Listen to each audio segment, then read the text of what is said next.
하나님을 더욱 의지해야 한다라고 그렇게 말씀합니다. 자, 1절에서 3절까지 내용을 보면 먼저 입다 가족의 초창기 그 역사가 요약되어 있습니다. 어쩌면 인물 분석을 우리가 할 수 있는데, 이 입다는 1절에 이렇게 이야기하죠. 그는 길앗 사람이다. 그리고 큰 용사였다. 그리고 또 기생이 길앗에서 낳은 아들이었다. 기생이란 말은 표준 세번역에 보면은 창녀로 번역이 되어 있습니다. 그래서 입다는 길앗 사람이고 큰 용사였지만 혼혈 가나안이었고 창녀가 낳은 아들이었다라고 이야기하죠. 그리고 2절에 보니까 길앗의 본처도 이제 아들들을 낳았는데 그 아내의 아들들이 자라서 입다를 쫓아내죠. 그래서 너는 다른 여인의 자식이니 우리 아버지의 집에서 기업을 잊지 못할 거다라고 말하면서 그를 쫓아냅니다. 그래서 입다는 이복 형제들로부터 쫓겨나고 피하게 되는, 도망다니는 그런 삶을 살면서 3절에 형제들을 피하여서 돕 땅에 거주하였고 라고 되어 있죠. 그리고 그런 입다 주변에 입다와 비슷한 처지의 사람들이 주변에 몰려들었습니다. 그들을 성경에서는 잡류다라고 이야기하고 그에게 모여들었다. 잡류를 표준 세번역에 보면 뭐라고 되어 있냐면 이렇게 패거리들, 건달패들 혹은 다른 번역에는 폭력배들이라고 그렇게 표현하고 있습니다. 어쨌든 하나님은 이들을 통해서 구원하시는데 마치 뭐와 같으냐 하면 홍길동이나 로빈훗이나 임꺽정 같은 그런 분위기예요. 그래서 그런 사람들이 모여들어서 그들을 통해서 이스라엘이 구원받는 그런 이야기를 간략하게 배경에 소개하고 있습니다. 4절부터 이제 본격적으로 이야기를 시작하는데 얼마 후에 암몬 자손이 이스라엘을 치려고 올라왔죠. 그때 5절 암몬 자손이 치려할 때 길라 장로들이 입다를 데려오려고 돕 땅에 가게 됩니다. 아마 입다를 자신들의 그 리더로 세우고자 했던 것 같은데 6절에 이렇게 얘기하죠. 입다에게 말합니다.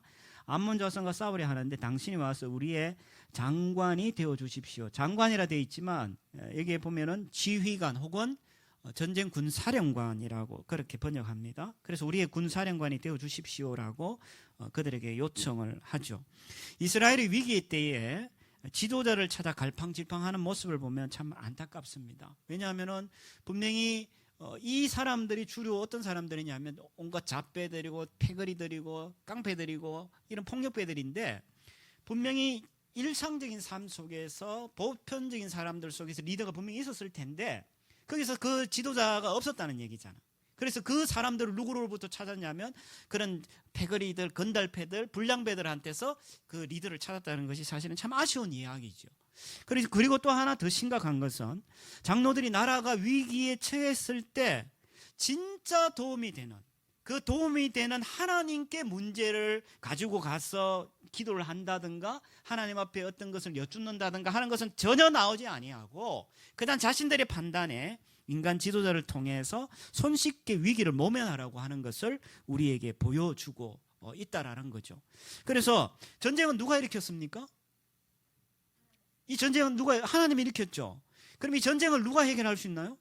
하나님이 해결할 수 있는 거예요. 그런데도 불구하고 하나님께 찾지 않고 하나님을 의지하지 않고 오히려 그 패거리들이 있는 그 중에서의 리더인 입다를 찾아서 가게 되는 것은 참으로 안타까운 모습을 우리에게 보여주죠.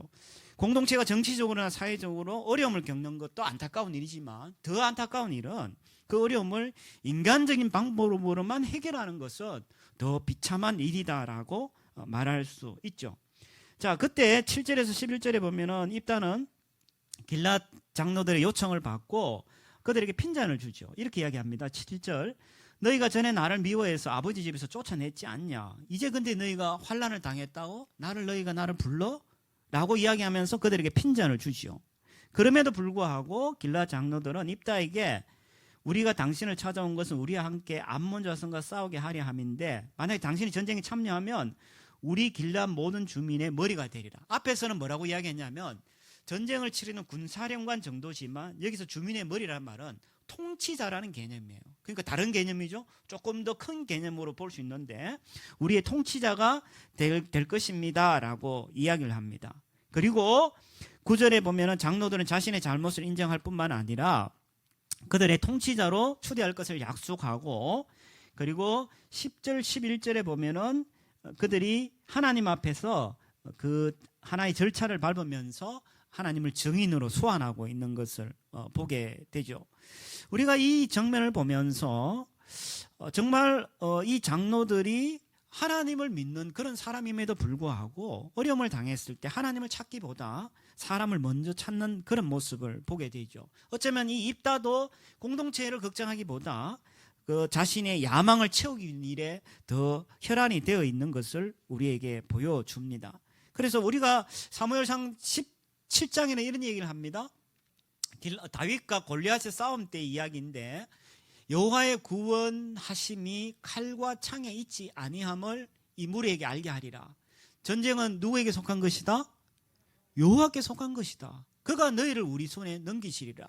다윗이 골리앗과 싸울 때 했던 고백인데 사실은 전쟁은 하나님께 속한 거죠. 그렇다면 우리가 문제가 발생하고 어려움이 생겼을 때 우리가 누구를 찾아가야 되냐면 사람을 찾기보다 하나님을 찾아가는 것이 당연하다는 것을 우리에게 말씀하고 계시다는 거죠. 저는 선교단체에서 오랫동안 간사로 있고 또 저쪽 교회에서도 오랫동안 생활을 하면서 저는 저걸 철저하게 경험했습니다. 제가 어떤 사람을 조금 이렇게 의지하려고 하고 그 사람을 조금 더 제가 이렇게 하려고 하다 보면 하나님이 그 사람을 어떤 식으로든 제 주변에서 치우시는 걸 저는 많이 경험했습니다. 어쩌면 이 교회 안에서도 지금 제가 그것을 경험했을 수도 있는데 그러면서 제가 드는 생각이 어떤 생각이 들었냐면 사람을 의지하려고 하면은 하나님이 그를 의지할 수 없는 상황으로 하나님 몰아가시는구나. 결국 하나님을 사람보다 하나님을 더 의지하기를 원하시는구나 라는 것을 저에게 하나님 계속 말씀하시는 거예요. 심지어는 제 아내조차도 하나님 의지하지 못하도록 만드시는 거예요. 철저하게 하나님만 의지하도록 하고 왜? 결국 교회를 세워가고 교회를 운영하고 하는 건 누가 하느냐? 겉으로 보기에는 제가 하는 거지만은 실질적으로 하나님이 이 교회를 세우시고 주님이 이 교회를 이끌어 가실 거란 말이에요. 그렇기 때문에 우리는 하나님을 의지할 수밖에 없다라고 이야기하고 저만 그렇습니까? 여러분들도 마찬가지예요. 여러분의 인생을 누가 세우고 여러분의 인생을 누가 경영해 가냐라고 할 때 여러분의 어떤 스펙이나 잘남에 의해서 경영되어지는 것이 아니라 하나님이 여러분의 인생을 이끌어 가는 거예요. 내가 왜 하필 이 회사에 가게 됐고 이 회사에서 저런 인간을 만나게 됐고 내가 왜 이 학교에 가고 왜 내가 이렇게 어려움을 겪고 왜 취직이 안 되고 결혼이 늦어지고 결혼했는데 왜 이런 인간하고 만나고 이 모든 것들을 우리가 이야기할 때 내가 다 결정하고 내가 한 겁니까? 그렇지 않아요. 누가 한 겁니까? 하나님이 하신 거예요. 그걸 우리가 믿는다면 우리가 상황 속에서 해결하기 어려운 문제가 닥쳤을 때 우리는 하나님을 더 의지해야 함을 성경 말씀합니다. 그 다음 두 번째, 해결하기 어려운 문제가 닥쳤을 때 우리가 어떻게 반응해야 되냐. 두 번째로 우리는 주어진 은사를 지혜롭게 사용해야 합니다. 자, 길앗 지휘관으로 이제 입다가 이제 등장하면서 12절에 보면은 이제 입다가 전쟁을 치를 것 같은데 입다는 바로 전쟁을 치르지 않습니다. 치르지 않고 평화적으로 외교를 통해 가지고 문제를 해결하려고 합니다. 그래서 12절에 보니까 입다가 암몬 자손의 왕에게 사자들을 보내서 질문합니다. 네가 나와 무슨 상관이 있는데 네가 왜 내 땅을 자꾸 침략하냐라고 질문을 하죠. 그러자 암몬 왕이 13절에 입다에게 이야기합니다.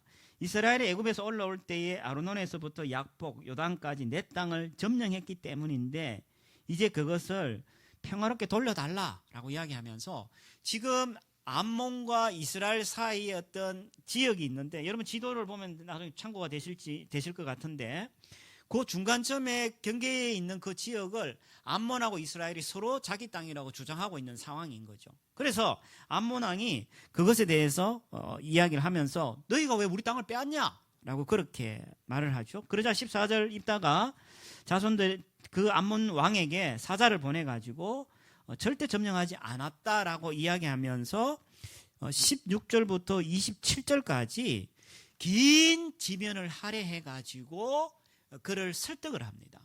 설득을 하면서 다시 그 땅은 당신들의 땅이 아니라 이스라엘의 땅입니다 라는 이야기로 설득을 하죠. 그런데 28절에 보면은 암몬 자손의 왕이 입다가 사람을 보내어 말한 것을 듣지 않고 결국 29절 이하에 보면 전쟁을 치르게 되는 일을 보게 되죠. 이 과정에서 우리가 무엇이 드러나냐 하면 이 평화적인 외교 정책을 펴는 이 과정 속에서 입다의 뛰어난 은사가 발휘됩니다. 인사가 협상하고 말을 하고 언변이 뛰어나고 그리고 이 사람이 설득력이 있는 그런 주어진 은사가 발견되어지고 드러나는 걸 보게 되죠. 제가 입다의 이 모습을 보면서 갑자기 한 사람이 떠올랐어. 우리 강영현 전도사님이 갑자기 떠오르더라고. 내가 이걸 보면서 이 언변이 뛰어나고 협상력이 있고 막 설득력이 있고 이런 그런 강도사님이 갑자기 떠올랐는데 이 과정에서 이 입다의 이 충분한 자신의 은사가 드러나는 걸 우리는 보게 되죠. 그래서 이 입다는 세 가지 논증을 통해서 이 암몬 왕을 설득을 합니다. 자, 16절부터 보면요. 16절부터 먼저 22절까지 보면은 이스라엘 역사에 대하여서 이가 쫙 이야기를 합니다. 저는 깜짝 놀랐어요. 이 사람이 분명히 우리가 앞에서 봤을 때 건달패고 불량배인데 어떻게 이스라엘 역사를 이렇게 잘 꿰고 있을까라는 생각을 했습니다. 그래서 16절에 보면은 이스라엘이 애굽에서 올라올 때에 홍해 이루고 그리고 그 과정에서 17절 에돔 왕한테 이제 그 땅을 좀 지나게 해 주십시오라고 할 때 에돔 왕이 이를 거절했죠. 모압 왕에게도 보냈는데 모압 왕도 그것을 거절했어요. 그래서 그들이 이제 그 땅을 돌아서 18절에 이제 아르논이라는 지역에 이제 그들이 머물게 되어집니다. 그리고 19절부터 보면은 그 머물고 있을 때에 19절에 아모리 족속의 왕 시혼이 그들에게 찾아와 가지고 그들과 전쟁을 치르는 이야기를 하게 됩니다. 그리고 나서 21절에 이스라엘 하나님 여호와께서 시혼과 그의 모든 백성을 이스라엘 손에 넘겨주고 이스라엘이 그들을 쳐서 그 땅 주민이 아모리 족속의 온 땅을 점령하되 22절 아르논에서부터 약복강 광야 요단 아모리 족속 온 지역 여기 13절의 이야기가 반복되죠. 논란이 되는 그 지역을 하나님께서 우리에게 주셨다라고 그렇게 입다가 역사를 통해서 설명을 먼저 하고 있다는 거죠. 그래서 우리가 아모리 왕에게서 빼앗은 것 그때 하나님이 우리에게 주신 땅인데 암몬 당신들이 이 땅을 자신들의 땅이라 하는 것은 역사적으로 봐서도 맞지 않다. 마치 뭐가 같으냐면 우리가 지금 독도 때문에 계속 싸우잖아요. 근데 역사적으로 보면 독도는 우리 땅인데 자꾸 자기 땅이라고 이야기하니까 우리가 역사를 들어서 이야기하는 것처럼 오늘 이 입다도 그런 입장에서 먼저 역사적인 이야기를 가지고 그들을 설득을 하죠. 그 다음 두 번째 23절 24절에 보면 신학적인 주장을 가지고 이들을 설득을 합니다. 보면 이렇게 얘기하죠. 이스라엘 자신 하나님의 여호와께서 이같이 아모리 족속을 쫓아내시고 내가 그 땅을 얻고자 하는 것이 옳냐. 자, 4절에 이렇게 얘기하죠. 암몬의 신은 그모스예요. 그모스가 그모스가 암몬 자손에게 땅을 주어서 그 사람들이 그 땅에 거하는 것은 당연하지 않냐. 마찬가지로 이스라엘의 신인 하나님이 이스라엘 백성에게 이 땅을 주셔서 거하게 하는 것은 당연한 거다. 왜? 너희들 신이 너희에게 땅을 줘서 거하게 하는 것처럼 우리의 신이 우리에게 이 땅을 줘서 거하게 하는 것은 너무나 당연한 거다라고 이야기하면서 이런 신학적인 주장을 가지고 그를 설득을 하는 거예요. 그리고 마지막 세 번째로 선례를 들어서 이를 설득을 합니다. 25절에서 27절까지 보면은 모압 왕 십볼의 아들 발락 이야기를 씁니다. 근데 그 발락은 사실 더 나은 것이 있느냐라고 질문하면서 지금 암몬 왕이나 그들의 처지보다 발락은 비교할 수 없을 만큼 뛰어난 사람이었어요. 그러니까 이런 거죠.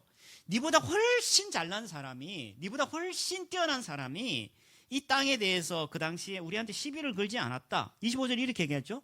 그가 이스라엘과 더불어 다툰 일이 있었냐? 싸운 일이 있었냐? 절대 그러지 않았다. 그리고 26절 우리가 이 땅에 거한 지 300년이 되는 동안에 아무 일도 없었는데 근데 갑자기 너희가 올라와 가지고 그 땅을 달라고 하면은 그건 어떻게 된 거냐? 너희가 발락보다 훨씬 못하고 뛰어나지도 못한데 너희가 갑자기 이렇게 와서 우리한테 달라고 하면 어떡하냐라고 이야기하면서 조목조목 지금 설명을 들어서 그들에게 말하고 설득을 하는 것을 보게 됩니다. 이스라엘 역사에 대해서도 박식하고 논리적으로도 아주 뛰어나고 그리고 그 사람이 갖고 있던 여러 가지 예들도 그 사람에게는 굉장히 많았던 것을 보게 되죠. 자, 이 말을 이 정도 되면은 암몬 왕이 듣고 수긍을 해야 됨에도 불구하고 그는 그것을 거절하는 것을 우리에게 보여주죠. 이스라엘의 과거 구원 역사를 이렇게 훤히 꿰뚫어 알고 암몬 왕이 잘못되었다는 것을 지적하는 그런 입다의 설득력을 보면서 어떤 생각이 들었을까? 이 뒤에 이어지는 전쟁에서 물론 하나님이 간섭하셔서 전쟁을 이긴 것도 있지만 저는 이 군사들의 사기에 굉장히 영향을 미쳤을 것 같아요. 야, 우리의 지도자가 이렇게 탁월하구나. 역사적으로도 탁월하고 논리도 설득력도 있고 이렇게 탁월하구나. 근데 암몬 입장에서 어땠을까? 야, 우리 왕은 한마디도 못하네. 들어보니까 그 말이 다 맞는 것 같아.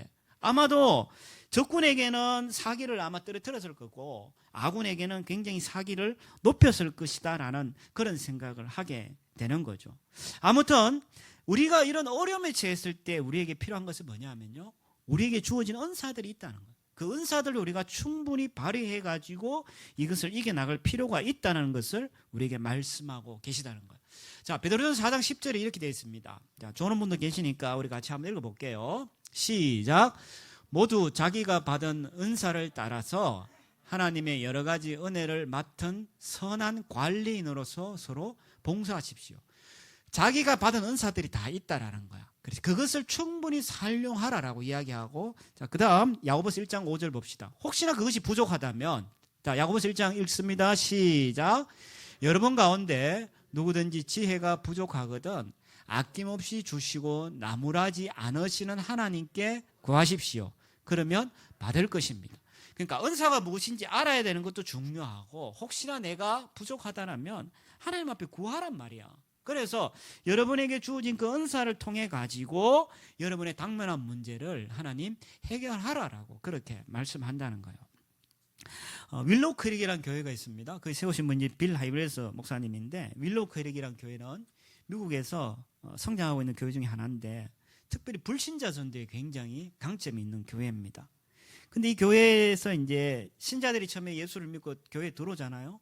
그러면은 여기서 제일 먼저 하는 일이 뭐냐 하면은 네트워크 은사 발견을 먼저 합니다. 그래서 저는 사실 우리 교회가 조금 안정되면은 우리 교회도 이걸 저는 좀 하고 싶었는데, 이는 뭐 코로나 때문에 지금 묶여가지고 진행을 못 하고 있는데, 그래서 그 사람이 누가 들어오면은 예수를 믿게 되면은 그 사람에게 있어서 이제 은사를 체크를 해요. 체크를 해가지고 대부분의 교회들이요, 여러분 그거 아시나요? 파레토의 법칙이라 그래가지고 8대 2인데 대부분 20%만 코피 터지도록 교회에서 봉사해요. 나머지 80%는 그냥 청중으로만 있어. 기둥 뒤에 숨어 있다가 집에 가고, 기둥 뒤에 숨어 있다가 밥 먹고 집에 가고, 기둥 뒤에 숨어 있다가 밥 먹고 놀다가 집에 가고, 나머지 20%는 코피 터지기 일하는 거야. 그런데 이 빌 할베스 목사님 그 윌로우 크릭에 던진 질문이 뭐냐면, 교회의 그 교육자들과 소수의 헌신자들에 의해서 사역이 독점되고 있지 않냐. 그렇다면 이걸 어떻게 해결할 거냐라고 할 때 사람들이 은사가 뭔지를 체크하는 것이 중요하다. 그래서 교회를 또 와가지고 처음에 예수를 믿으면 누구든지 다 이 은사를 체크하는 거야. 그래서 체크해가지고 그 사람들이 교회 내에서 봉사하기도 하고, 또 교회를 통해서 지역사회에 봉사하기도 하고, 이러면서 교회가 그 사람의 형편에 맞게, 그 사람에게 맞게 사역을 감당하는 걸 보게 돼요. 근데 그 이제 은사 발견 그 사역 체크지에 보면은 세 가지를 체크해요. 개인적으로 어떤 영적 은사가 있는지, 그리고 두 번째, 이 사람의 열정이 어떤지, 또 세 번째, 개인 스타일이 어떤지. 이 세 가지를 종합적으로 잘 묶어가지고 이 사람을 객관적으로 충분히 이렇게 드러내어가지고 그 사람한테 딱 맞는 곳에 이렇게 배치를 하게 된단 말이에요. 예를 들면 어떤 사람은, 우리 그냥 쉽게 이야기하면 교회 안에 막 찬양하기를 좋아하는데 그런 사람을 식당 안에 처박아 놓으면 되겠어요, 안 되겠어요? 얼마나 힘들겠어. 그런 것처럼 가르치기를 좋아하는데 막 주사팀에 가서 빨간 봉 들고 막 왔다 갔다 하고 이러면 그 사람은 얼마나 힘들겠어. 그렇게 하지 않는다는 거야. 그래서 철저하게 그 사람을 잘 점검해 가지고 세워서 그 은사를 활용하게 하는데, 그때 활용될 때 그 은사는 100배의 효과를 나타낸다는 거죠. 오늘 이 입단은 평소의 상황 때는 몰랐어. 근데 그 상황이 딱 닥치게 되자 자신의 은사가 발휘되어지고, 그 은사가 발휘되어지면서 이것이 이 전쟁에 귀하게 사용되는 것을 우리가 보게 된다는 거죠. 그래서 우리도 우리 은사가 뭔지를 알아야 되고, 모른다면 알 필요가 있고, 혹시나 부족하다면 하나님 앞에 우리가 구해서 우리가 주어진 은사가 무엇인지 알아야 되고, 그것을 지혜롭게 사용하게 될 때 우리가 어려움 속에서 문제를 해결해 갈 수 있다라고 그렇게 말씀합니다. 그 다음 세 번째, 해결하기 어려운 문제가 닥칠 때 우리는 첫 번째, 하나님을 더 의지해야 하고, 두 번째, 주어진 은사를 지혜롭게 사용해야 되고, 세 번째는 성급하거나 경솔하게 행동하거나 판단해서는 안 된다라고 말하는 거예요. 성급하게 경솔하게 행동하거나 판단하지 말아라라고 그렇게 말합니다. 자, 29절에 보면요, 여호와의 영이 입다에게 임합니다.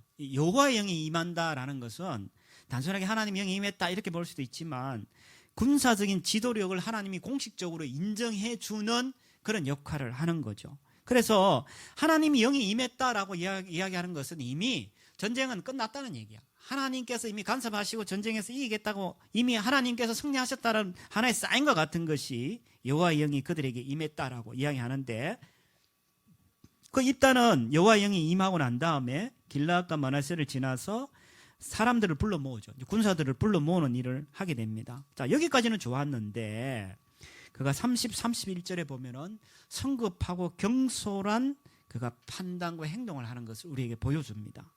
그가 전쟁터로 나가기 직전에 승리를 너무 하고 싶은 거야. 내가 이 전쟁에서 꼭 이겨야 되고 싶은 거야. 그래서 하나님 앞에 성급하게 서원을 하게 되죠. 30, 31절 이렇게 이야기합니다. 주께서 암몬 자손을 내게 넘겨주시면 암몬 자손에게서 내가 돌아올 때 누구든지 내 집 문 앞에서 나와서 나를 영접하는 그는 여호와께 돌릴 것이니 내가 그를 번제물로 하나님께 드리겠습니다 라고 성급하게 이렇게 그가 판단하고 행동하는 것을 보게 됩니다. 이런 행동, 충분한 생각 없이 충동적이고 경솔한 이런 행동과 판단은 성급한 결정을 내리게 되면 반드시 문제가 생기게 돼요. 심지어는 이렇게 결정하게 될 때 한 사람의 생명을 죽이기까지도 한다는 거예요. 그래서 이것은 우리가 굉장히 신중해야 되죠. 여러분 개인의 삶에서도 마찬가지입니다. 우리가 어려움이 닥치면 급하면 막 우리가 막 당황해서 막 우리가 평소에 생각하지 못한 결정들을 할 경우가 굉장히 많은 걸 보게 되어져요. 그래서 이런 어려움이 닥쳤을 때 막 서둘러서 결정하고 막 판단할 게 아니라 그럴 때일수록 우리가 한 걸음 물러서고 돌아서 가고 돌다리도 두들기면서 건너가야 되는 것이 우리에게 필요하다라는 거예요. 심지어는 예수님도 이런 이야기를 해요. 마태복음 5장에 보면요 이렇게 이야기합니다. 5장 33절에 옛 사람들에게 이르기를 너는 거짓 맹세를 하지 말아라 하고 네가 맹세한 것은 그대로 죽게 지켜야 한다고 한 것을 너희가 들었지 않냐. 그렇지만 나는 너희에게 말한다. 맹세하지 마라. 아예 하지도 마라. 왜? 그런 상황에서 결정하게 되는 것은 반드시 문제가 생기게 된다는 거죠. 그래서 주님조차도 그런 맹세나 성급한 결정들을 하지 말아라고 말씀한다는 거예요. 아니나 다를까 이 입다는 자기가 그것을 하나님 앞에 그렇게 결정을 하고 하나님 앞에 소원을 아뢰게 되죠. 자, 근데 33절에 보면은 입다의 어떤 맹세와 사실은 상관없이 하나님은 암몬 족속을 그 이스라엘 손에 붙이시죠. 그래서 이스라엘이 크게 승리를 합니다. 승리를 하고 34절에 보면은 입다가 이제 계성가를 부르면서 아주 당당하게 이제 자기의 고향으로 돌아오죠. 돌아오는데 큰일이 났습니다. 34절에 보니까 자기 집에 이를 때에 보라 그의 딸이 소고를 잡고 춤추고 나와서 영접하는데 그는 무남 동료라. 그럼 외동딸이었던 거야. 그러니까 얼마나 엄청난 결과가 벌어진 거야. 그렇게 성급하고 막 급하게 결정을 내려서 하나님 앞에 서원 기도를 했는데 자기 딸이 제일 먼저 나와가지고 아버지의 그 기쁨에 동참하려고 나온 것을 우리는 이 슬픈 이야기를 우리는 보게 되죠. 자, 그러면 질문이 생기는 거야. 하나님이 정말 이런 인신제사, 사람을 들여서 제사를 드리는 거 하나님 기뻐할까? 하나님 사실 기뻐하지 않죠. 신명기 12장에 보면은 하나님 그런 제사 기뻐하지 않아요. 사실 입다도 이것을 알고 있었어. 왜요? 이미 그는 성경 지식에 이만큼 박식할 정도면은 이미 그 이야기를 이미 다 알고 있었던 거지. 그런데 그 뒤에 보면은 결국은 그 딸을 죽이게 되는 것을 우리는 보게 되지요. 입다는 당시에 하나님의 말씀도 알고 있었을 뿐만 아니라 율법에도 저는 박식했다고 생각이 들어요. 그래서 레위기 27장 1절 이하에 보면은 잘못된 서원을 하게 되는 경우에는 처리할 수 있는 방편을 하나님께서 율법에 설명해 놓으셨어. 그렇다면 입다가 충분히 하나님이 어떤 분인지를 알고 율법도 아는 사람이었을 거란 말이야. 그럼에도 불구하고 그는 자신의 딸을 죽음의 자리로 내몰게 되는 것을 보게 되지요. 그래서 결국은 그 딸이 아버지의 그 서원을 인하여서 죽임을 당하게 되는 것을 우리는 보게 됩니다. 36절에 보면 딸이 아버지의 그 맹세 이렇게 이야기하죠. 나의 아버지여 나의 아버지께 여호와를 향하여 입을 여셨으니 아버지의 입에서 낸 말씀대로 내게 행하소서. 이는 아버지 여호와께서 아버지를 위하여 아버지의 대적 암몬에게 자손에게 원수를 갚으셨습니다. 대신에 2달만 내가 좀 정리를 하고 돌아오도록 허락해 주십시오라고 이야기하죠. 그래서 2달 이후에 그가 서원한 대로 죽게 되는 것을 보게 됩니다. 이 딸은 오히려 더 성숙한 걸 보게 되죠. 왜냐하면 아버지의 잘못된 판단임에도 불구하고 그 딸은 그것을 받아들이면서 그것을 시행하게 되고, 그 기초에는 뭐가 있냐면 말씀을 보니까 하나님께 대한 감사가 그 가운데 있음을 보게 됩니다. 어찌됐든 이런 엉뚱한 일로 인하여서 조금 지엽적이긴 하지만 이스라엘에 특이한 관습이 하나 생겨났다라고 40절에 그렇게 이야기를 하면서 사건은 마무리됩니다. 자, 저를 봅시다. 우리가 앞에 이제 말씀을 보면서 어려움을 당했을 때 우리가 어떻게 하나님 해결을 하기를 원하시냐. 먼저는 하나님을 더 의지하기를 원하고, 또 하나는 주어진 은사를 지혜롭게 사용하고, 또 우리가 성급하거나 경솔한 행동이나 판단을 하지 말아라고 그렇게 말씀하시죠. 그런데요, 우리가 이것을 행하려고 하다 보면 우리는 우리의 뜻을 관철시키고 우리의 소망을 이루려고 하기 때문에 우리는 끊임없이 하나님과 모성의 거래를 해요. 조건적이고 행위적인 것으로 우리는 하나님과 끊임없이 거래를 하는 것을, 우리 자신들을 보게 돼요. 어떨 때면 깜짝깜짝 놀래요. 교회 안에서, 우리가 교회 안에 있는데 말은 신앙이라 이야기하지만 제가 가만히 보면 그냥, 죄송한 표현입니다, 종교에 쩌들어 있는 사람들이 교회 안에 너무 많은 거예요. 그래서 하나님하고도 계속 모성의 거래를 해. 조건적이고 행위적인 것을 가지고. 틴켈러는 이 부분에 대해서 이런 질문을 합니다. 틴켈러, 이게 입다가 왜 그런 서운을 했을까? 얘가 알았잖아. 분명히 하나님 말씀도 알고 그 과정도 다 알았을 텐데 왜 입다가 이 서원을 했을까? 이유가 뭘까? 왜 했을까? 그 서원을 해가지고 그 예쁜 자기 외동딸을 죽음의 자리로 몰아갔단 말이야. 왜 이렇게 했을까? 그는 이런 이야기를 합니다. 첫 번째는 입다는 주변의 그 이교의 그 도덕 기준에 감염된 거야. 쉽게 이야기하면 세상 가치관에 감염된 거야. 그래서 폭력적이고 그리고 하나님이 없는 그런 주변 문화 속에서 입다는 세상의 어떤 가치관이 자기 속에 들어왔고, 그리고 자기는 하나님 알고 있었잖아. 길르앗 장로들은 하나님 이야기 한마디도 안 해요. 그런데 입다는 계속 하나님에 대한 이야기를 해요. 하나님이 나에게 붙이시면 하나님이 우리 사이 증인이 되시고, 입다는 계속 하나님에 대한 이야기를 한단 말이에요. 그 말은 무슨 말이냐면 입다는 기본적으로 믿음이 있었어. 근데 세상이라는 문화 속에서 들어오고 거기에 자신의 욕망이 거기에 같이 플러스 되니까 이 자기의 믿음과 세상의 가치관이 같이 공존하면서 이런 서원을 하게 만들었다는 거예요. 우리 신자들은 안 그렇습니까? 우리 신자들은 하나님을 믿는 믿음이 있어요. 믿음이 있는데 우리는 세상의 그 문화들이 계속해서 우리 속에 들어오면서 우리도 세상의 문화와 신앙이 우리 속에 공존하고 있는 걸 보게 돼요. 여러분들이 성이나 돈이나 권력이나 여러분들이 생각하고 있는 무엇을 처리하는 방식을 보면은, 아, 이 사람 속에 공존하고 있구나. 그래서 하나님과 우리는 끊임없이 모성의 거래를 하고 있구나라는 생각을 하게 됩니다. 그 다음 두 번째 이유는 뭐냐 하면요, 이교도의 그 도덕 기준에도 감염되었는 것은 물론이고 하나님의 성품을 성경 말씀에 있는 대로 이해하는 것이 아니라 이교적인 관점, 우리로 얘기하면 종교적인 그런 관점과 가치관으로 하나님을 바라보는 거야. 성경에서 이야기하고 있는 복음적인 관점으로 하나님을 이해하고 바라보고 하나님을 아는 것이 아니라 우리가 세상적이고 종교적인 관점으로 하나님을 이해한다는 거예요. 그게 뭐냐 하면은 이 인신제사라는 것을 우리가 생각해 보면요, 사람을 제물로 바치는 것은 당시에 이교도에서는 너무나 흔한 방법이었어. 근데 왜 그걸 드렸을까? 이 사람을 제물로 바쳐서 제사를 드리면서 신을 매수하고 신에게 내가 점수를 많이 따고 신을 움직이는 하나의 방법으로 이교도에서 지내던 제사가 사람을 제물로 바쳤다는 거야. 그렇다면은 이교도의 예배자들은 사람을 제물로 바치면서 이런 생각을 하지 않았겠어요? 내가 당신의 능력이 얼마나 감탄하고 내가 당신을 얼마나 사랑하고 내가 당신을 얼마나 좋아하는지 압니까? 내가 내 아들도 이렇게 제물로 바칩니다 라고 하면서 그들은 제사를 드렸다는 거예요. 그래서 입다도 어쩌면 그런 방식으로 크나큰 선물, 그게 자기 딸인지는 몰랐지만 설마 딸이 나올 거라 생각했을까? 종이나 아니면 다른 누가 나올 거라고 생각했지 자기 딸이 나올 거라고 생각을 안 했을 거란 말이야. 누가 그런 이야기예요. 목사님, 개가 나올 거라고 생각하지 않았을까요? 강아지가? 예, 그거는 그냥 웃기는 얘기야. 강아지, 물론 강아지 나와서 강아지 잡아서 제사를 드렸겠지. 그러나 분명히 사람이라고 지적하고 있거든.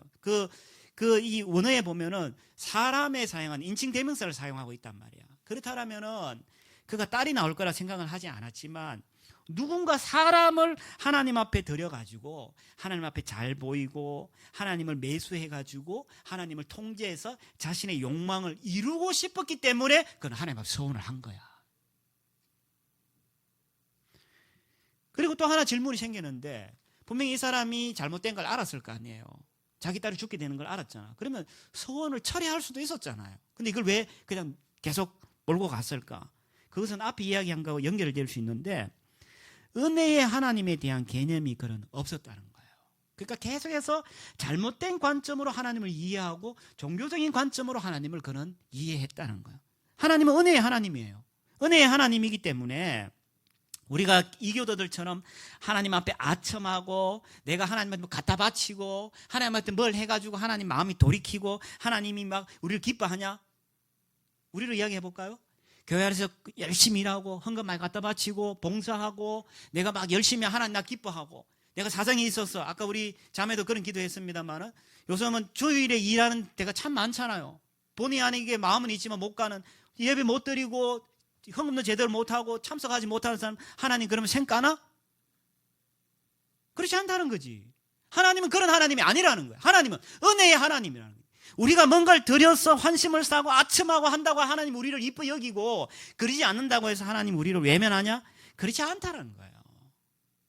그리고 서원을 우리가 비록 못 지킨다 해서 하나님이 우리를 저주하고 벌하실까? 정말 그러실까 하나님이?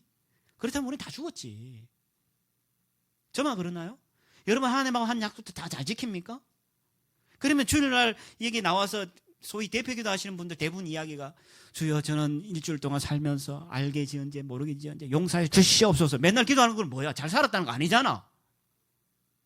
그럼 우리는 다 죽었다는 얘기죠. 근데 하나님은 은혜의 하나님이시고 서원을 지키지 않았다고 해가지고 우리를 하나님 치시는 분이 아니라는 것을 성경은 우리에게 보여주고 있다는 거예요. 그러니까 하나님의 은혜가 필요하고 그러니까 예수 그리스도가 우리에게 필요하다는 거예요. 다른 말로 하면 조건이나 행위를 가지고 하나님을 우리가 움직이거나 또 하나님의 복을 받아 누릴 수 있는 것이 아니라고 이야기를 한다는 거예요.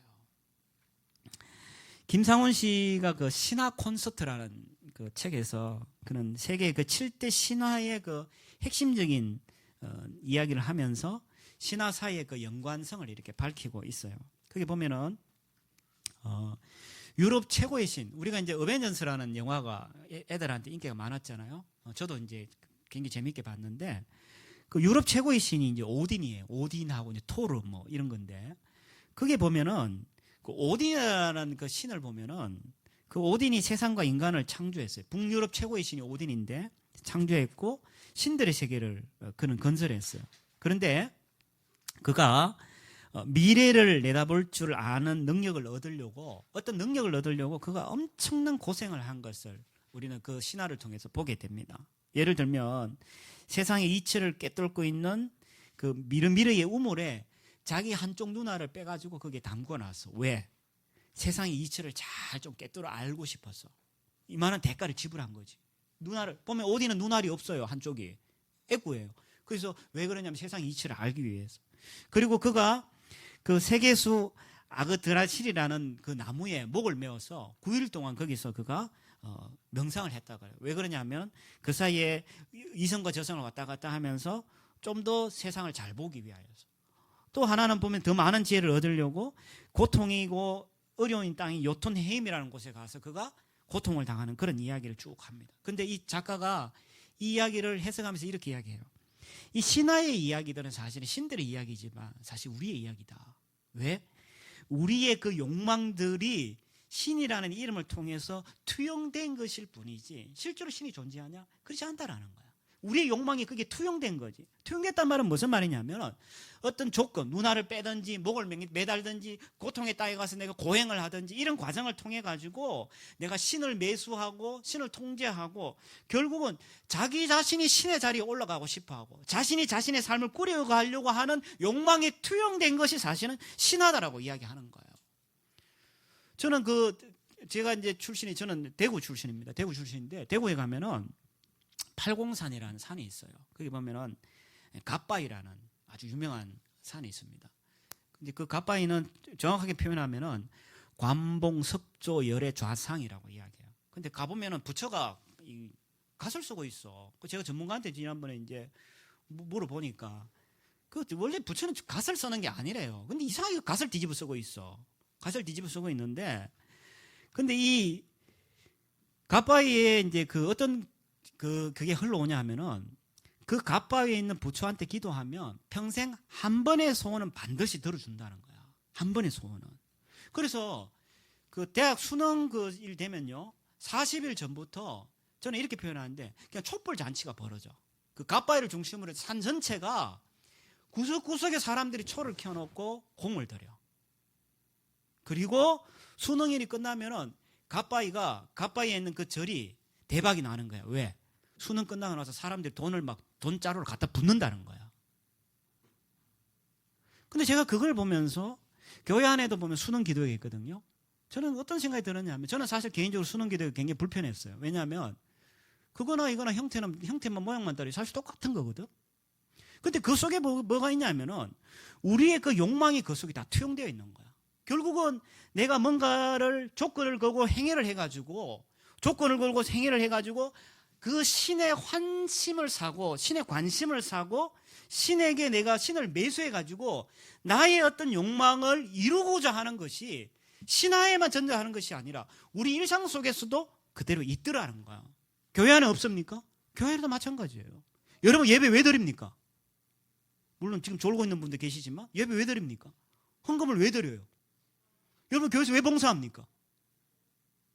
왜 와서 꼬박꼬박 예배 드리고 왜 꼬박꼬박 와서 이러고 있습니까?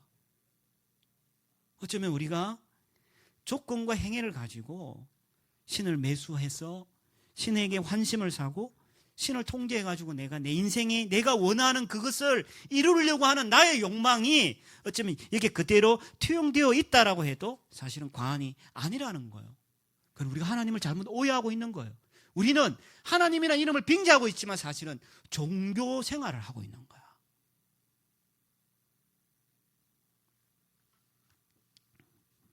그래서 그것들이 우리를 계속 하나님 앞에 어려운 문제가 생길 때마다 우리로 하여금 계속 막아서는 거예요. 막아서고 하나님을 더 의지하지 못하게 하고 그러다 보니까 주어진 은사도 사용하지 못하고 내가 자꾸만 경솔하고 경박하게 행동과 판단을 하고 그런 어려움을 겪게 되는 걸 우리는 보게 되죠.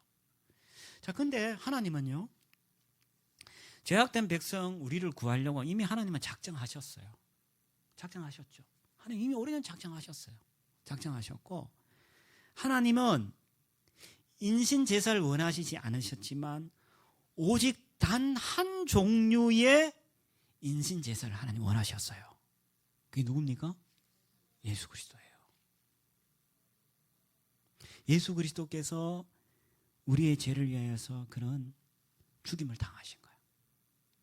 우리의 죄와 예수 그리스도의 거룩함이 위대한 교환을 이루어 가지고 우리는 하나님 앞에 의로운 자로 하나님 앞에 인도되어 줄 수 있었다라고 이야기하는 거예요. 예수님은 십자가에 죽을 만한 죄가 없는 분이었어요.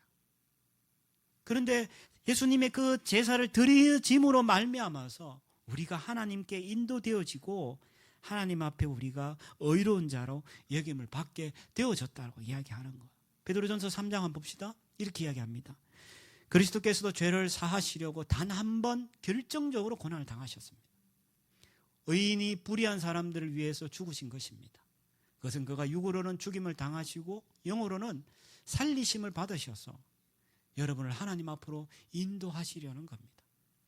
우리가 어떤 뭔가 조건과 행위를 들여가지고 하나님 앞에 인도되어지는 것이 아니라 예수 그리스도의 그 죽으신 그 제사로 말미암아 저와 여러분들은 하나님 앞으로 인도되어진다라고 이야기하는 거예요.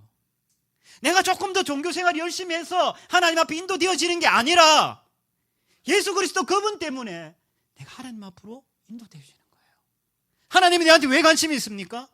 예수 그리스도 그분 때문에 여러분에게 하나님 관심이 있으신 거예요. 하나님이 왜 여러분에게 왜 그래 사랑을 퍼부으십니까? 예수 그리스도 그분 때문이에요. 근데 우리는 자꾸만 복음을 이야기하지만 우리도 모르는 사이 어느 순간 종교로 돌아가서 자꾸만 우리 엉뚱한 짓을 하는 우리의 모습을 보게 되는 거예요. 예수님이 저렇게 죽으신 이유가 에베소서 2장 8절에서는 이렇게 이야기합니다. 너희는 하나님의 무조건적인 은혜에 의하여서 믿음으로 말미암아 구원을 받았고 너희에게서 난 것이 아니니, 우리의 조건과 행위에서 난 것이 아니니, 그냥 하나님 선물이야. 우리의 조건적인 어떤 행위에서 난 것이 아니기 때문에 우리는 하나님 앞에 자랑할 수가 없어. 왜? 우리의 어떤 조건과 행위로 되어진 것이 아니라 하나님의 일방적이고 무조건적인 은혜로 우리가 하나님 앞에 받아들여진 거예요. 입다처럼 굳이 하나님 앞에 조건을 걸지 않아도 돼. 하나님, 내가 11조 하면 하나님 나에게 복 주실 거예요? 하나님, 나 예배 잘 드리면 하나님 나에게 복 주실 거예요? 그렇게 하지 않아도 돼. 이미 여러분 복 받은 자예요. 왜요? 예수 그리스도 안에 있기 때문에요.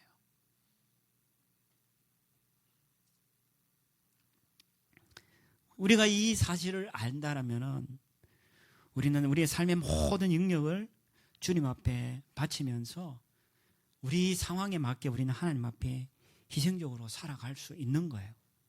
하나님의 은총을 확보하려고 우리가 하나님 앞에 봉사하고 희생하는 것이 아니라 하나님의 은총을 이미 받았기 때문에 하나님 앞에 희생 제물로 드리면서 우리는 하나님 앞에 산 제물로 우리는 존재하는 거예요.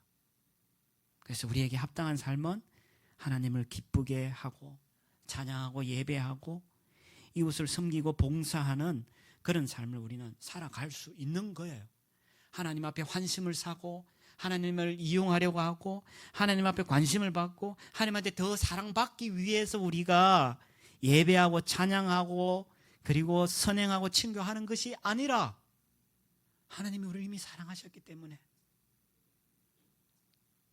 우리는 그렇게 하나님 앞에 봉사하는 거예요. 그래서 히브리서 13장 이런 이야기합니다. 우리는 예수로 말미암아 끊임없이 하나님 앞에 찬양의 제사를 드립시다. 그분의 이름으로 고백하는 입술의 열매를 드립시다. 선행과 친교를 게을리하지 맙시다. 하나님께서는 이런 제사를 기뻐합니다. 그냥 예배당에 앉아 드리는 예배 중요하죠. 그러나 더 중요한 것은 우리가 삶 가운데 하나님 앞에 살아가고 선행과 친교하는 것을 하나님 더 기뻐하신다라고 그렇게 말씀합니다. 저희는 아이들을 키우면서 우리는 이런 생각들을 많이 하죠.